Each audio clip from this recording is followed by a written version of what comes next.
feel like everybody's staring at me. With those legs, are you crazy? Now, come on.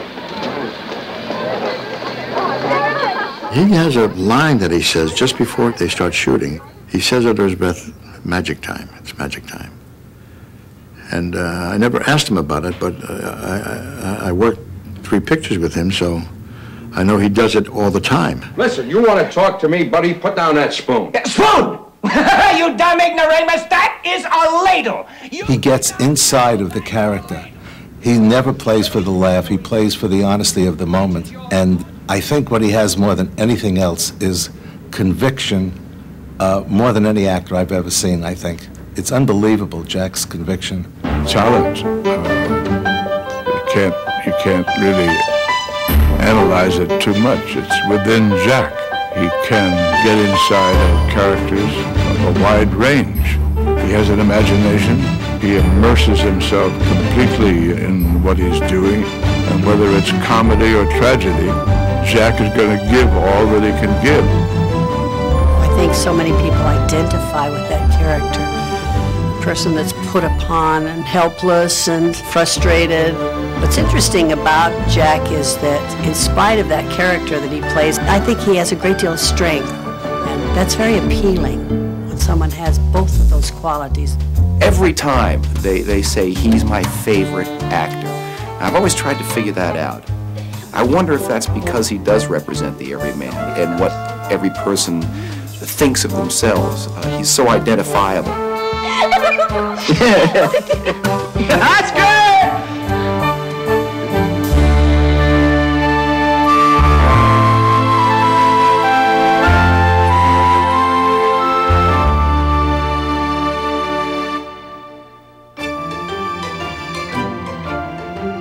What really drove me is the same thing that drives me today, and that is passion. A passion for acting. I love it. And if I had not succeeded in making a living as an actor, God knows where I would be. I mean, out in the street. I was ill-prepared in my mind to do anything else, and never wanted to do anything else. Well, I was born just outside of Boston in Newton, Massachusetts. My father was in the baking industry all of his life with various companies. He ended up with the Donut Corporation of America. My mother had always wanted to be a singer. She had a very nice voice. Not a great voice, but a very good one. But her family apparently just said, no, you don't do that. Our daughter is not going into show business. When I was a kid, I was a sickly kid, and by the time I was about 7 to 8 years old, I guess, I had missed about a year of school altogether. The thing that pushed me into acting was a sheer accident by replacing a boy in a school play who had one monologue. Well, I got into Billy's hat and cape, which is what he was wearing. It was a big, wide, black hat, like the bad guys in the Westerns. His head is about 18 times the size of mine, it seemed, and this thing came down with the ears flopping down like this.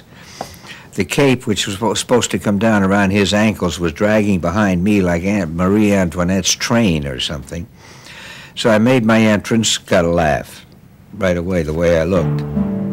From that day on, not obviously because of any talent displayed whatsoever, because there was none, but purely because I was accepted by my peers. I loved it. I got into every play I possibly could while I was at school, and I would start telling stories that I'd make up at night instead of doing my homework.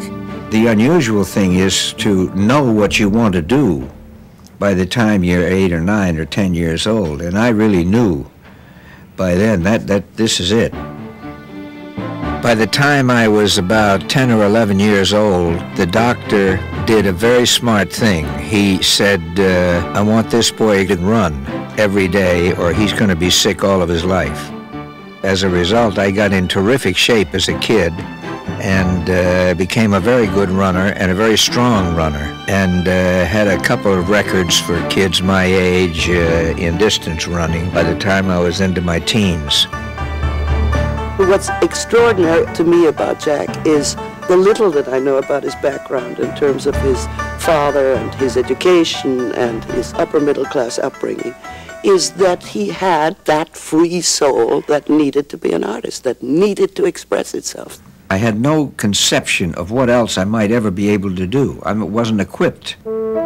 Despite the fact that, God bless my father, I was given an education that was the greatest, Phillips Andover Academy and then Harvard. I worked as an apprentice in summer stock, building sets and this and that. And then when I was about 17, became an apprentice with the Marblehead Players. And not only was building sets and pulling curtain and doing all of the menial jobs, but also the apprentices got to play small parts now and then if they were right for them. The first thing I ever knew about Jack Lemmon was from Helen Hayes. My wife, Ruth Gordon, and Helen Hayes were great friends. We were calling on her one day after performance of a play, and she said to us, "There's a boy in this company that I'd like you to meet." And I said to her, "I don't want to meet any boys in the company." And she said, "Well, he's not on the stage. He's part of the stage management, but he's really talented." And she brought him in. And he was the freshest little son of a gun that anybody has ever met. And whether it was nerves or showing off or trying to make a hit, he just was all over the place. He was jumping around the dressing room as though we had come to see him. And finally, I said to him, "I will remember you. What's your name?" And he said, "Jack Lemmon." And I said, "How do you spell it?" He said, "Well, L-E-M-M-O." And I said, 2 M's. Yeah. Okay. I said, "I'll remember you because you are a really fresh young son of a gun." When I was at Harvard, I was in the drama club and the Hasty Pudding Institute. I was the president of that only, I think, because they decided it would be fun to run Lemmon against a guy named Apple. And I won by about 2 votes, I think. In the drama club, I did a number of shows, and at one point we were very fortunate. A lady named MATTHAU from the Abbey Players, somebody got her to direct a version of Playboy of the Western World. But I didn't play Christie, the lead. I played his father, who was 110. I do remember that I blacked out one of my teeth with some wax. And the first thing I did is I made my entrance and I faced the audience and flip, there are my facts. I said something and the tooth ended up in somebody's lap in the front row. So there went that. My father loved the baking industry. And when I went to borrow money from him after graduating from Harvard, I wanted to borrow a couple of $100 and see what would happen in New York, try to get an agent. And I remember then he said, "You need to do this." And I said, "Yeah, I've got to find out." So the next thing he said was, "Do you love it?" And I said, "Yes, I do." And he said, "Good, because the day I don't find romance in a loaf of bread, I'm going to quit." It was the greatest thing that's ever been said to me. And when I was in New York, in that delicious period, as I call it, in other words, the good old days, although, as usual, we think of the good old days, but we didn't know they were the good old days then. The only employment that I got for about a year or 2 was at a place called the Old Nick Music Hall, which was on 2nd Avenue. What they had was a bunch of tables, sawdust on the floor and everything, and they would run old movies. I played the piano to them. I did dramas with Valentino and broad comedies with Keaton and Chaplin. Also, I was the MC and the bouncer at 148 pounds, 143 pounds, and bartender now and then, and bit part player. In other words, in comedy sketches or whatever, I'd play everything or anything. It was really kind of fascinating to be able to watch the technique of some of the old ones. For instance, if someone said, "Why did everybody love Charlie Chaplin?" Because he was incredibly talented and very funny. But also, there was an identification with him. But above all, I think if there was one quality that endeared him to the public, and without the public ever knowing why, it was the fact that he was constantly in dire straits and great trouble, but never ever did he let it make him feel sorry for himself. He never did that, because that is distasteful to most people. If he got very, very hungry, he wouldn't think, oh God, what am I going to do, and fetch and moan trying to get your sympathy. He got your sympathy totally, but without feeling sorry for himself. Shortly after this period where I was working at the Old Nick, several things that were very fortunate happened. Number one, I began to get a little work in radio and soap operas. I had a running part on Brighter Day and Young Dr. Brent. And that meant that I was getting some kind of an income, either $35 or $70 usually a week. That was terrific for me because I could eat for 2 bits. I've forgotten the exact year, 48, 49. I met and started to work with HAGEN, who is a genius and one of our greatest actresses. Jack Lemmon came to study with me, was one of my very first students. What struck me most about him was that he had enormous enthusiasm, that he had a love of theater, that everything about him was joyous. He was tremendously hardworking, dedicated, obviously had a fabulous sense of humor. We laughed all the time. And that's how he came to me. He wanted to play Shakespeare. What comes to my mind really was working with her as a director more than in class. She directed Tolstoy's Power of Darkness, which was pretty heavy, and I played Nikita, the young lead. The real fun came after a couple of years, finally got a foot through a few doors in early television, when it was still live. There was no tape, no film. God, I think I've been through everything in the world that you can go through on live shows. But I never had a show that couldn't be completed, no matter what happened. In 1956, I did a special for CBS, the day Lincoln was shot, with Raymond Massey playing Lincoln, Lillian Gish playing Mrs. Lincoln, and Jack playing John Wilkes Booth. The show was live. On dress rehearsal, Jack fired the shot that killed Lincoln, said his sic semper tyrannis, and jumped over the railing, as Booth had done. He caught his spur on the flag underneath the railing, fell to the floor on both knees, and came very close to breaking his ankle, as John Wilkes Booth had done. It would have been a total disaster for us. We were going on the air a couple of hours later, and we bound him up. He went ahead with the performance, did the leap, but it was one of those sort of, for a moment, television nightmares where we could have wiped out an actor on dress rehearsal. I did hundreds of shows. I must have done 400 to 500 at least, altogether in a period of about 5 or 6 years. Sometimes 20 lines or 10 lines, and sometimes the lead the next week. You never knew. Musicals, dramas, comedies.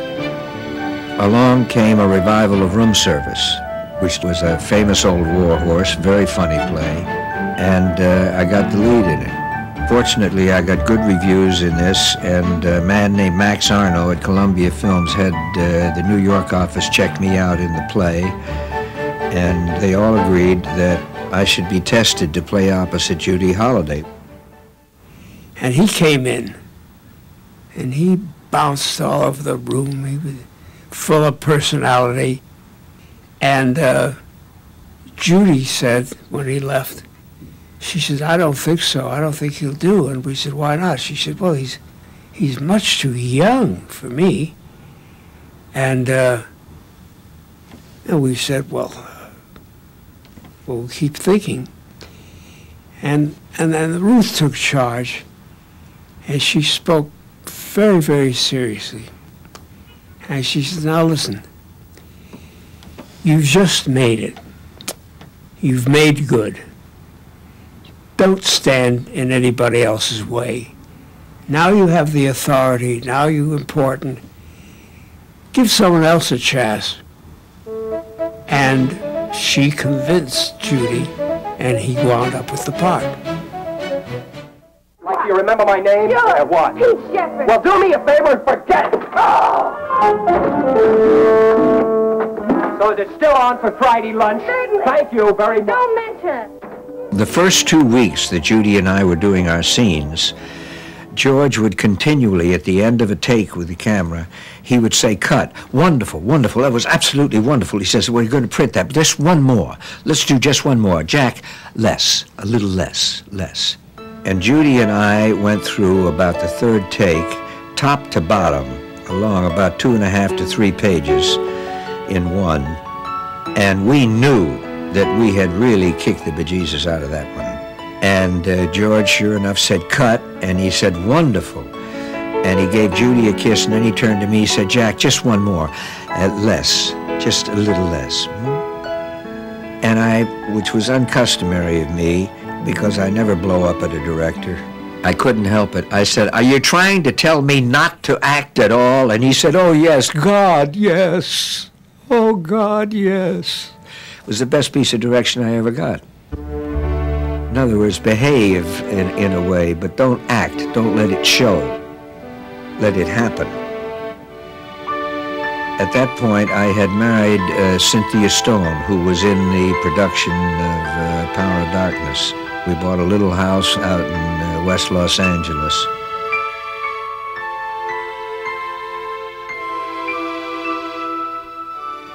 The only trouble I had in those early days at Columbia was with Harry Cohen, who was the notorious head of Columbia. Harry turned everybody off. He was a tyrant. He was as tough as nails, and he could be downright cruel. Harry had this long office. In I came, and I walked down the long carpet. I got to his desk, and he was just staring at me like this all the time I walked down there.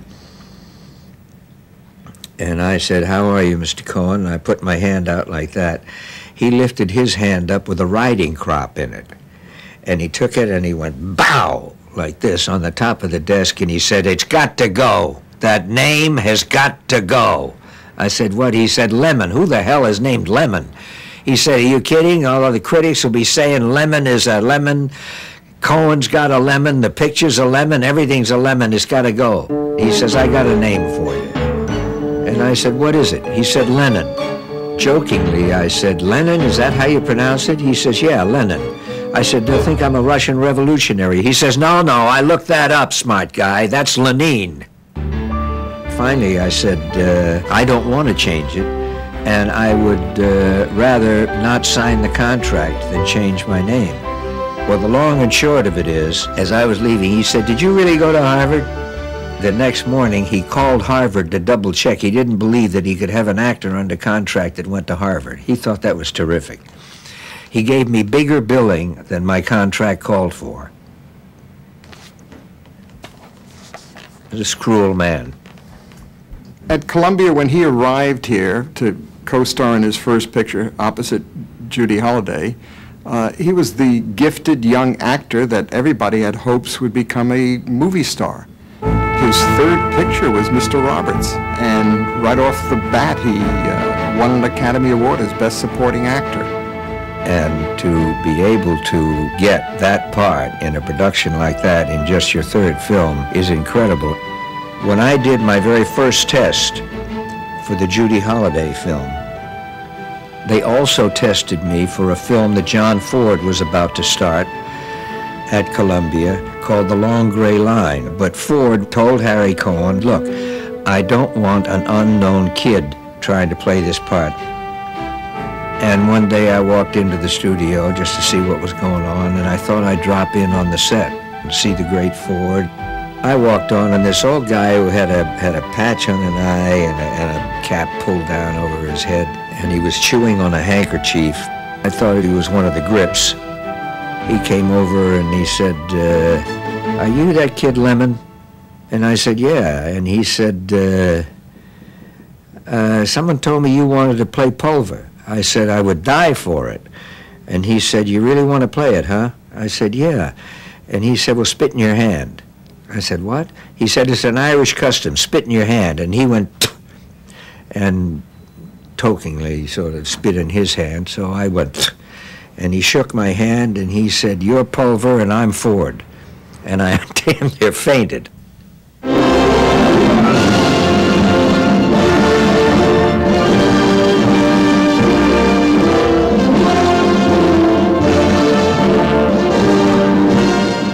They flew in last night, knockouts, and one big blonde especially. See, of course, she went for me right away, naturally. So I started to turn on your old personality, you know, and I said, "Isn't there anything in the world that'll make you come out to this ship with me?" And she says, "Yeah." She said, "Yes, there is one thing and one thing only." I saw something last night that just about knocked me out. And I finally got to meet the great trio of Hank Fonda and Jimmy Cagney and Bill Powell.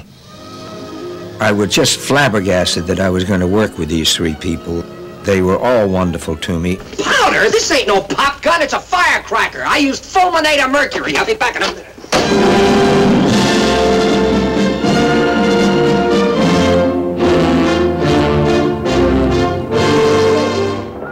Oh, hello, my name is Jack Lemmon. Just about everybody here is trying to get a date with Eileen, you see. Would you like to meet her? I'm not sure. I think Judy Holliday was supposed to do the part in My Sister Eileen, and I think she got sick. I'm not sure exactly what happened. I was in London playing Variety with my husband, Larry Parks, and I got this call that I was to come to California and be in My Sister Eileen. Mr. Baker. Goodbye, dear. Oh, I'm terribly sorry. I don't know you, do I? I think I fell in love with Jack. I know I had a big crush on him. I mean, I don't mean to infer any hanky-panky. We were both very solidly married at that time. He's one of the easiest persons to work with because he likes to rehearse, which I like to do. At the same time, it doesn't matter if you don't want to rehearse. We had a scene where he tries to seduce me. And at one point, he gives me some brandy in a snifter. And he has his brandy, and he throws the brandy snifter into the fireplace. Of course, it makes a big crash. So then it came to my close-up. And Dick Quine, the director, said, "All right, this time, Jack, don't throw the glass, because we won't see that. We're just close up on Betty's face." And I said, "Oh, please, you know, please throw the glass, because nothing will match the reaction I had unless I really hear that crash." Dick said, "No, no, no, because it'll delay shooting. We'll have to clean it up afterwards, and besides, now there's cameras and stuff all around the fireplace, and it might hurt somebody." And I was really distressed, but I had to accept that. And we got to the scene, and Jack swirled he was off camera. It was just, and I'm watching this brandy go around in this snifter. And then all of a sudden he gets to the point and he throws that glass into the fireplace. And I got the most wonderful reaction because I didn't expect him to do it. And then he winked at me. And then he turned to Dick and he said, "It just slipped out of my hand. I'm sorry." I've worked with all sorts of actors and actresses. Some were stars who had no talent at all. They were just stars. And some who had a lot of talent who somehow couldn't make it and never did make it. But Jack Lemmon, I think because he was fearless, he was not intimidated by anyone, not by directors, not by producers, not by writers. And he brought his own talent, he brought his ability, he brought his experience, he brought his charm. And he presented them. And he presented them very, very well. He needed no help. He needed less help than any actor I've ever worked with. It was probably close to the second week of working with Billy before I realized that one of two things was going on. Either I was in something that was going to be a complete failure, or I was in something that could be a classic. Not since the Marx Brothers, so much comedy. Not since the 7-Year Itch, so much Maryland. sweet sugar. I knew how good the script was, but whether people would rebel against it, in other words, Billy's taste detector, as long as it was just pushing the envelope but not busting it, we'd be all right. You stay here as long as you like. I remember the day when we were testing them in their dresses, and he was dressed like, he played it like his mother would, and he had that hair fixed and the frills and the short dress and everything. Tony Curtis was all dressed in the woman's dress, and he had long hair, and now it turned out that he was too scared to get out of his dressing room. And Jack Lemmon took him by the hand, like a nanny, and dragged him out onto the stage in front of the camera. My feeling was that I should never ever worry about the fact that I was in drag for 90% of the film, nor should Tony, but especially my character. Let it go. It's impossible for this character, in other words, almost impossible for him to go over the top too much because of the way he was, and Tony was always the steadying influence there anyway. Joey Brown and Jack Lemmon as a woman, they went to a nightclub and they are dancing a tango together. Now when Curtis, as the millionaire, says goodbye to Marilyn Monroe and climbs up to the second or third floor there, as he comes into the room, there is Jack Lemmon lying on the bed and with his maracas in his hands, and then starts a scene which has got like 20 big laughs. Have I got things to tell you? What happened? I'm engaged. Congratulations. Who's the lucky girl? I am. Now, we were very much afraid that the audience is going to laugh over many straight lines, and we're going to lose like 5 or 6 big jokes. So the idea was we gave him a pair of maracas, and after the joke, he will go rum pum pum pum rum pa.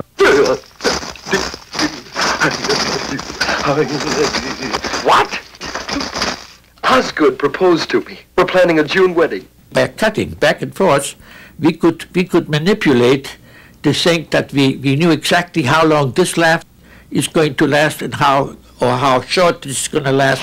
Joe, this may be my last chance to marry a millionaire. He does not over-assert himself. He just does it all very subtly. But he is the lead. He does not have to press the tube, because too much toothpaste comes out. No. He doesn't do anything that is exaggerated. He's not a clown. He's just an actor who has mastered the art of comedy. But you don't understand, Osgood. I'm a man. Well, nobody's perfect. Now, Jack Lemmon is perfect. He was totally wrong not to marry him.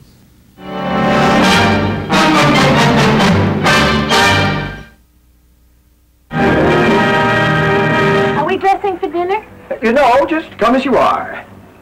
So you're pretty good with that racket. You should see my backhand. I think the apartment was, overall, it was in no way an attempt like Some Like It Hot to be a broad comedy. But it was, without question, one of the most brilliant scripts that I've ever had.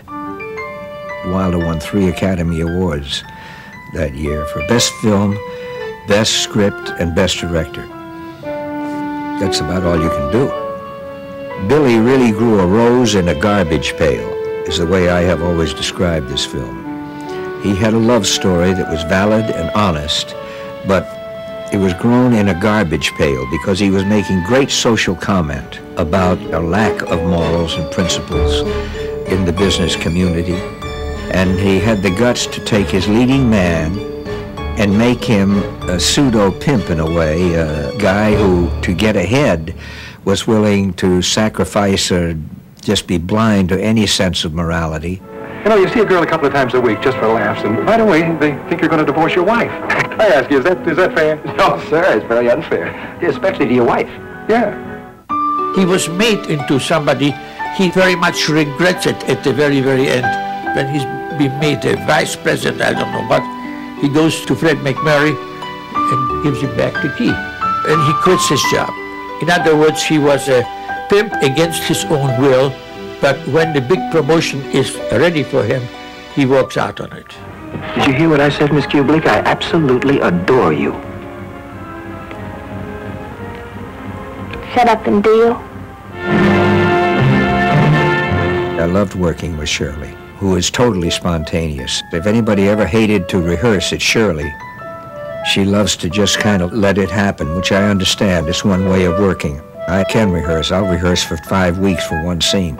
He has the ability to commit totally, so that in the long run you believe what he's doing, and you understand why he's doing it. Circumstances, fulfillments of his own, desires of his own, fear of his job, fear of friendships, wanting to be well liked. So when he commits, you also understand why he commits. When we made My Sister Eileen, he was married to Cynthia. And I think they came to a kind of understanding that it wasn't working for them. As far as I know, he courted Felicia for years before she gave in and said, okay. I think my best friend is my wife, Felicia Farr. We met when we were both under contract to Columbia Pictures 1,000,000 years ago. I think that one of the reasons our marriage has been so successful is the fact that the both of us love to laugh.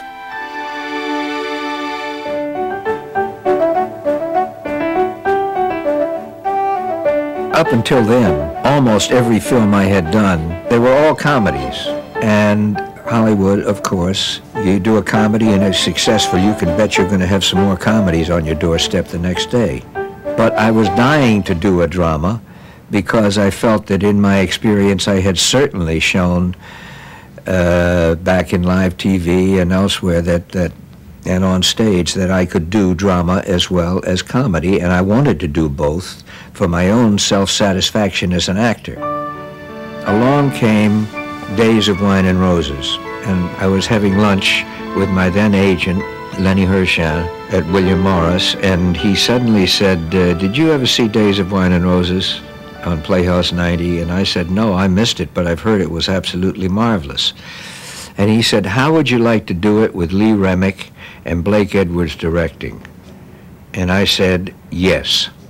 And going all around town, the picture was rejected, except at the last place, and that was Jack Warner at Warner Brothers, who agreed to make the film. Jack Warner, approached for the 15th time, said, okay, listen, you give me a happy ending where the mother and the father and the little child are together, they're both off the booze, and they've got a nice life coming ahead of them, and I'll do the film. I'll give you 10 cents and you can do the film. So we all immediately said yes, with no intention of putting a happy ending on it.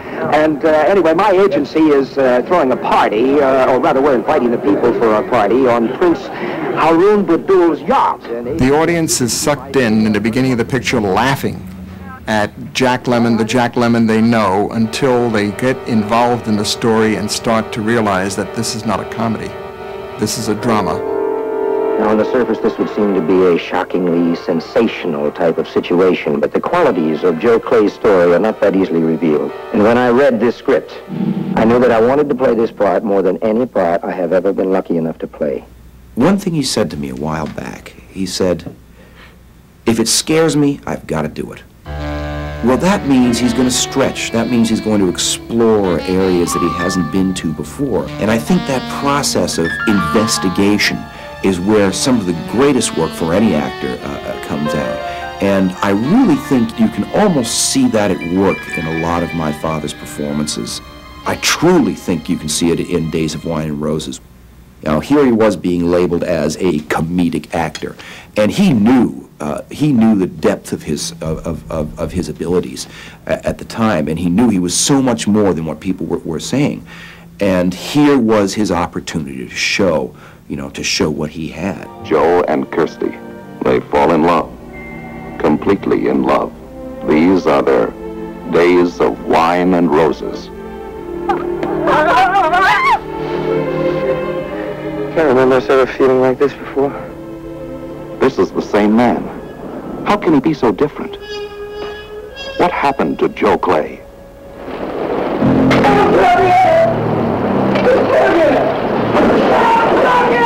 And from that day to this, whenever I've started to turn a film down and say, well, no, I think I'm going to have a conflict, or there's another, or this and that, if I basically stop and think, are you afraid of this? If the answer is yes, then I'll do the film.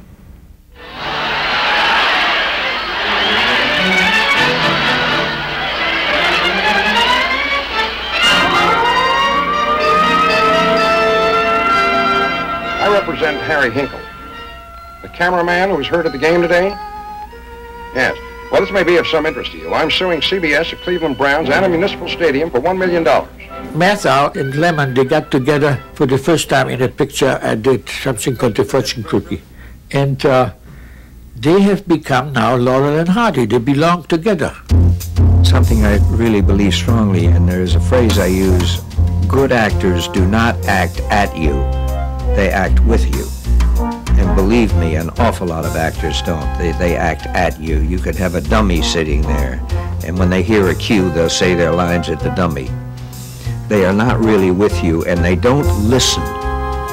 By listening, that never means listening to the words, but listening to the soul, listening to what's inside, what the real intent of the other actor is. I can with Walter, it's like sitting down and having breakfast with him. We can do it without rehearsal, practically. Well, we seem to bounce off each other. And we're different physically. He's short and ugly. I'm tall and handsome. When I work with Walter, and it is working, that there are three stars. There's me, there's Walter, and there's the two of us. And I think that's right with any good combination. How many me do you see? One cheap, chiseling shyster lawyer who, of all people, had to marry my sister. Nice talk. I'm handing you $250,000 on a silver platter. What makes a team? What makes a man go right with a certain woman, a certain man with a man? If I knew the answer to that question, I probably wouldn't be sitting here.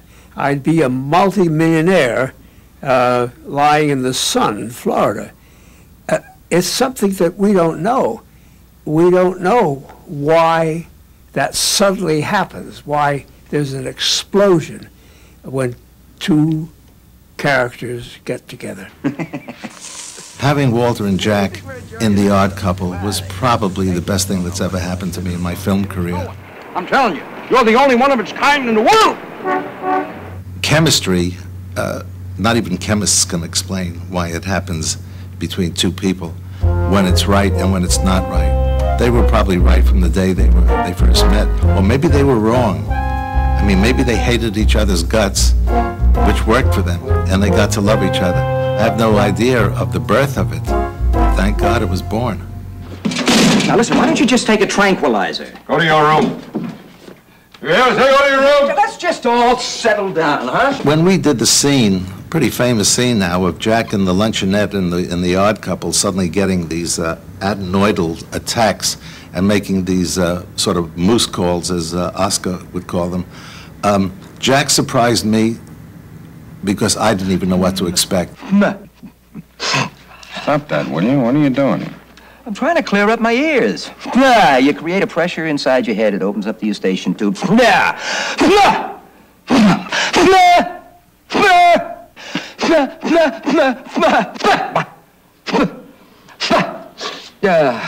it open up? Uh-huh. I think I strained my throat. I'll tell you why I think Jack was right for the out-of-towners. I think Jack saw in that story what I saw as the common man, the little man coming to New York and battling not only what New York City has to offer, but what the world puts upon us to deal with. But Jack was going to do it in a comic vein. He went very far in that film, but he went there in stages, very small stages. And he was always looking out for his wife, always calming her as he was falling apart. All of his anger, all of his frustration came out. It was my frustration. It was my own anger. He was my voice in that piece. But what an instrument he was. I mean, it's a Stradivarius. If you think of the Out-of-Towners and even the Prisoner of Second Avenue, these were people that are common people who find that it's not easy to survive in today's society, but in the end, he survives. And when he got to the point where he had some power, it was inevitable that he would use it and say, now I want to make a picture about this because I think this is important. I think I could have probably even seen that in Jack in those early days when we were making My Sister Eileen, which was like a cream puff. But he struck you as a person with a sense of justice and fairness. I remember when I did Save the Tiger, which is one of my favorite films, because again I felt that it had something to say, that it could enlighten people, whether people agreed with its premise or not. I was profoundly moved by something that Jack Guilford said in character, and that was that it used to be a crime to do such and such. The crime today is to get caught. I enjoy doing this, Phil. What the hell else am I gonna do? Just tell me. We invented a new kind of arithmetic last year. But we survived. We kept our people working. 71 girls, 14 salesmen, secretaries, all making a living. Phil, the government has another word for survival, and it's called fraud. Me, fraud. But you haven't been out in that street for 38 years. You want to start looking for a job now? Well, neither do I. I want to be in love with something. Anything. Just an idea. Dog, a cat. Anything. Something. He's a complete actor, and he showed that time and time again in his career, which started with him as a sort of a quirky, bright, young, fast-talking comedian in his early movies. And we all know that he's progressed into being the closest thing to an American Olivier that we have, at least in my opinion. And Jack Lemmon was the winner for Save the Tiger, and I don't think I ever had a more enjoyable, satisfying moment than being able to hand Jack his Oscar for the best performance of the year. The characters that I have played in the important films have one thing in common. The character has to make a choice. He has to decide where the priorities are, what's right and what's wrong. The guy in the black hat is Save the Tiger. The guy in the white hat is in China Syndrome.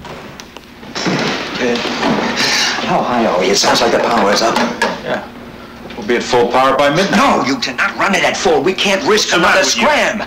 We may have been drinking. What the hell are you talking about? Drinking? For Christ's sake, there may be a defect in the pump support structure. I gotta wait a minute. Listen. I got my orders. There was a vibration.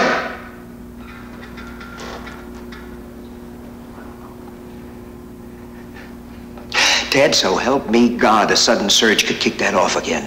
His choice of roles seemed to fit his personality, which, you know, is one of somebody that's very liked, therefore could be somebody that's taken advantage of, as he was in The Apartment. But at the same time, he's had heroic qualities, such as China Syndrome, where he stood up against the establishment. Group 1. What I did, Jack? Okay, leave it there, Jim. Oh, Jesus Christ, Jack. Just get out. And what's so wonderful about it is that you don't know when it's going to come. It just suddenly comes like a thunderstorm, a clap of thunder, and it's there, and it shocks you, and it gives you a sense of relief of, thank God, he finally is saying it. He's finally opening up. I remember in the film Missing, when he finally just cracked and had it with these people who were hiding the facts about what happened to his son. And suddenly Jack is King Lear. I mean, he is just going. The wind is going, howling. I think that there is a interesting, whether it's been by design or just by happenstance in Jack's career, that there is this reoccurring theme of fathers and sons. I know his relationship with his father was very important to him, and he talks a great deal about the Donut King.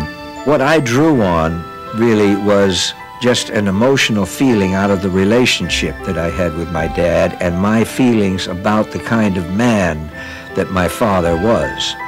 God knows how many times I have thought of my father, whom I loved and respected immensely, in various roles. In general, I've been attracted, especially in film, to contemporary parts because I think that I identify with them and understand the problems of the average person because I go through them. The problems that I face as a father, as a husband, as a member of our society are basically very close to those of everybody else. I try, you know, as an actor to study what is it about my father that makes him so attractive. I mean, of course, you can't please all the people all the time, but God, he comes damn close. And maybe off-screen is where I've seen or glimpsed what that's all about. And I'll tell you where it was. It was at Pebble Beach. Every single green we walk up onto, every tee box, every fairway, every bunker, and Lord knows my father finds every bunker. They're screaming, Jack, you're going to do it this year. You're going to make the cut this year, as we know he hasn't. He's been trying for 30 years and hasn't done it yet. But everyone is rooting him on, and I mean everyone. And I'm trying to figure out what is it, not only here on the golf course, but in films. So many people identify. What is it? And I think that he embodies, how do I put it, the everyman quality.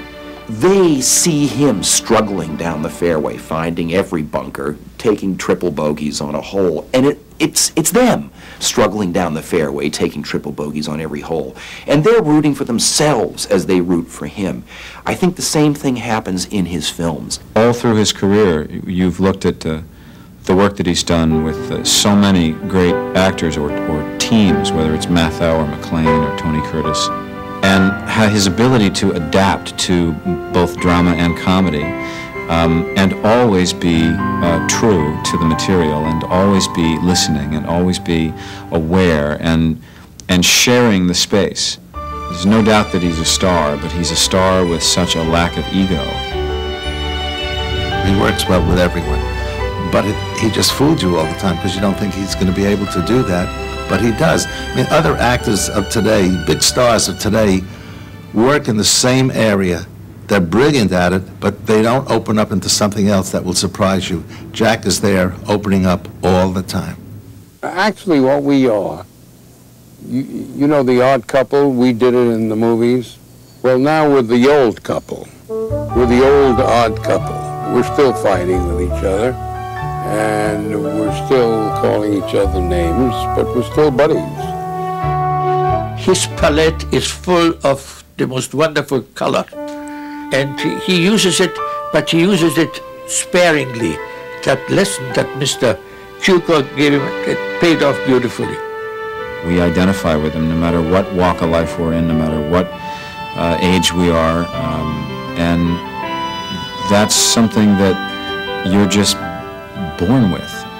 And I imagine it goes back to the way he was raised and the kind of relationship he had with his father, and things that just come naturally to him, that sort of, for whatever reason, when that camera gets turned on and Jack says, as he does before every single take, and every night before we walked onto the stage in Long Day's Journey, Jack just whispers under his breath, magic time. And it truly is magic time with Jack Lemmon. If anybody had said to me back when I was starting and I was a kid in summer stock that any of this that's happened to me would happen, I'd say, you're kidding, aren't you?